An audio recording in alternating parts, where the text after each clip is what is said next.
Hey everyone, Pete Byrne, WSBT-22, alongside Eric Hansen of Inside Indy Sports. And Eric, hard to believe, but we've already reached the end of the regular season at home. Notre Dame about to play its final home game of the year when they host Wake Forest, which is interesting for a number of reasons, but primarily because of the quarterback Sam Hartman and his history spending the last 5 years with Wake.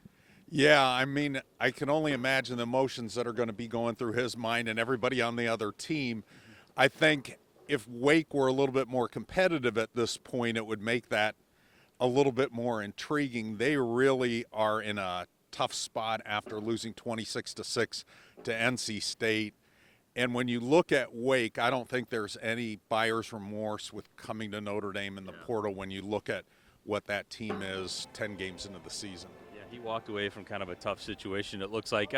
I'm curious, in he's still got a few games left to play, but what do you think Sam Hartman's legacy is going to be when people think about his tenure at Notre Dame years from now? Well, I know right now it's kind of cloudy. You hear, there's people saying, hey, play Steve Angeli, and was this really a great thing? Was it worth losing two guys to the portal? I think when people look back at this season, they're going to be happy that Sam Hartman was here, not only because of what he did.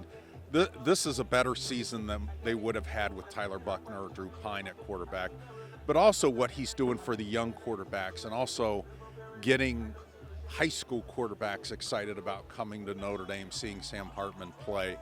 I think that's going to be his legacy. I just don't think we're going to see it right now.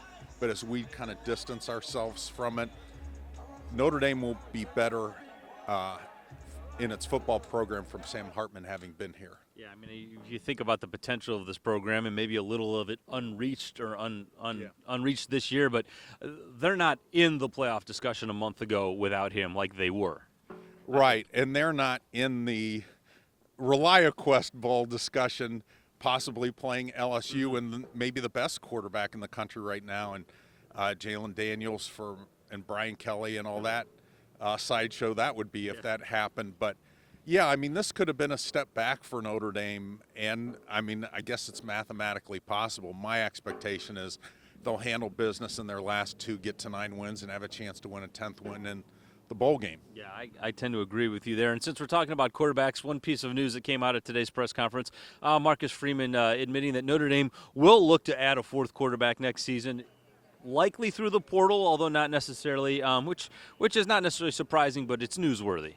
It's newsworthy. And they're scouting quarterbacks right now, and I would be surprised if he had said something different today. I think it'll probably be the last year that they really look hard at the portal unless there's some unexpected departures. I think you'll start to see with the material they have on the roster and coming in and recruiting, I think you'll start to see those quarterbacks develop, and this will be the last season. But I think it's a smart move.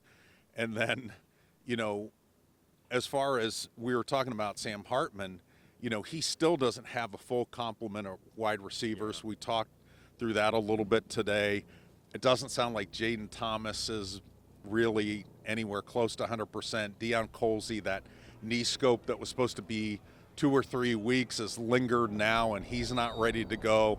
So they're going to be playing 3 freshmen a lot. Jordan Faison, Jaden Greathouse, Enrico Flores Jr., along with Tobias Merriweather and Chris Tyree and that group. So, we're still going to see young receivers. We're still going to see some mistakes, but I think, again, there's been enough work by those guys have been getting a lot of reps, those freshmen, so we should see some strides in that area. Strides throughout the remainder of the year, and certainly moving into next season. And I don't want to belabor the point, but it is, I think, important to mention, like, Notre Dame's gone the better part of the season now without what we thought would be its 2 best pass catchers. Jaden Thomas has kind of been hampered by that hamstring for at least half the season, and Deion Colsey doesn't sound like he's likely to play again the rest of the season. That's just kind of me reading between the lines, but do you agree?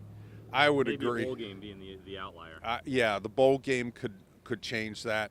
Mitchell Evans has been gone for a few games now, so you won't have him. But the good news is, really, as you look at the whole receiving group, and we're talking receivers and tight ends, everybody's eligible to come back except for Matt Salerno, who has been gone most of the season, a 6th-year guy.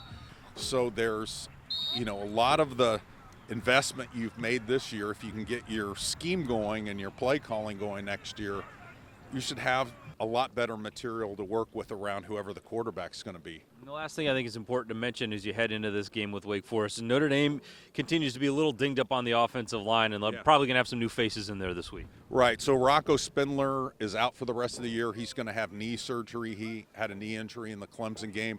We'll see Billy Schrouth in there, super talented sophomore. And then Zeke Correll, the starting center for most of the season, he's still in concussion protocol. Andrew Kristofic had a little bit of a leg injury, but Ashton Craig played 21 snaps and played at a really high level. And so we'll see Ashton Craig play center. He may be the center next year, but we'll see him in this game if Zeke Correll's unable to go. All right, he's Eric Hansen of Inside ND Sports. Notre Dame wraps up the home portion of the regular season this Saturday when they host Wake Forest on Senior Day. I'm Pete Byrne from WSBT-22 News. For more Notre Dame stories, like and subscribe to the WSBT-22 YouTube page. Thanks for watching.